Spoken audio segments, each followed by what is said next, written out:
tuturuan nila yung mga kaibigan niya ng magagandang asal.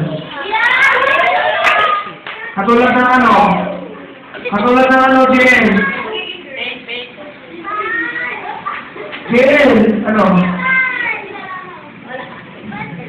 si Vincent naman. Vicente Manalo. Masama daw na ginagawa niya, hindi pagsunod sa mga magulang niya at amala. Tapos, nakaasar po siya ng kapwa niya. Ngayon, tinanong ko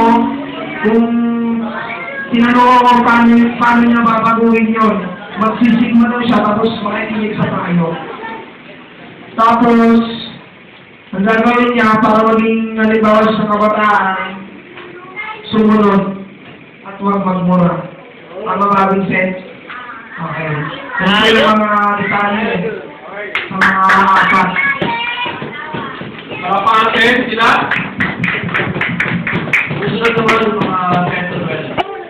Okay, sino mag-agalita?